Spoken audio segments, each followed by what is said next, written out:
सलीम और अनारकली की मोहब्बत और शहंशाह आलम अकबर की दास्तान को बेहद संजीदे तरीके से पर्दे पर उतारने वाले के आसिफ का नाम आज भी एक बेहतरीन फिल्मकार के तौर पर पूरी इज्जत के साथ लिया जाता है।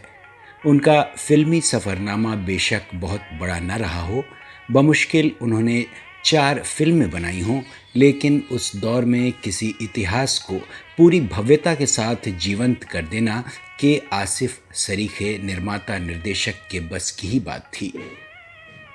मुगल-ए-आज़म की कामयाबी में बेशक पृथ्वीराज कपूर, दिलीप कुमार और मधुबाला जैसे कलाकारों ने डूब कर अभिनय किया और हर किरदार को दर्शकों के दिलों में बैठा दिया। नौशाद साहब के संगीत और 12 मधुर गीतों के अलावा बेहतरीन नृत्य और भव्य सेट, ये सब के आसिफ की समझ और दृष्टि को बताने के लिए काफ़ी है। आसिफ साहब ने 3 और फिल्में बनाई, फूल, लव एंड गॉड और हलचल, लेकिन पहचाने और याद किए गए सिर्फ मुगल आज़म से। उनका पूरा नाम कमरुद्दीन आसिफ था और उत्तर प्रदेश के इटावा में 14 जून 1922 को उनका जन्म एक मध्यवर्गीय मुस्लिम परिवार में हुआ था। उनके मामा मुंबई में कपड़े सिलने का काम करते थे। 40 के दशक में के आसिफ जीवन यापन के लिए मुंबई चले गए। उनके मामा कुछ स्टूडियो में जाकर कलाकारों के कपड़े सिलते थे। उन्हीं के साथ के आसिफ भी इन स्टूडियो में जाने लगे और फिल्मों में उनकी गहरी दिलचस्पी हो गई। उन्होंने गंभीरता से फिल्मों की हर तकनीक को सीखा और आखिरकार सलीम और अनारकली की कहानी को पर्दे पर उतारकर इन पर फिल्म बनाने का अपना बचपन का सपना उन्होंने पूरा कर लिया। धुन के वो पक्के थे।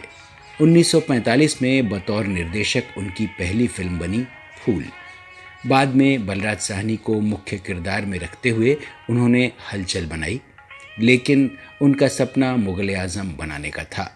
50 के दशक में इसी प्रेम कहानी पर फिल्म अनारकली बन चुकी थी, जो सुपरहिट रही, लेकिन के आसिफ अपनी जिद पर अड़े रहे।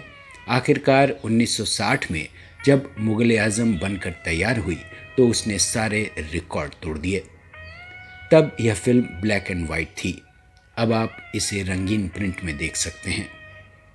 के आसिफ इसके बाद गुरुदत्त के साथ एक फिल्म बनाना चाहते थे, लेकिन 1964 में गुरुदत्त के निधन के बाद उन्होंने संजीव कुमार के साथ फिल्म बनाने की कोशिश की, लेकिन वह भी पूरी नहीं हो सकी। आखिरकार 9 मार्च 1971 को यह बेहतरीन फिल्मकार सबको अलविदा कह गया। लेकिन आज के दौर में भी के आसिफ अपने काम की बदौलत हमारे बीच हैं और हमेशा रहेंगे।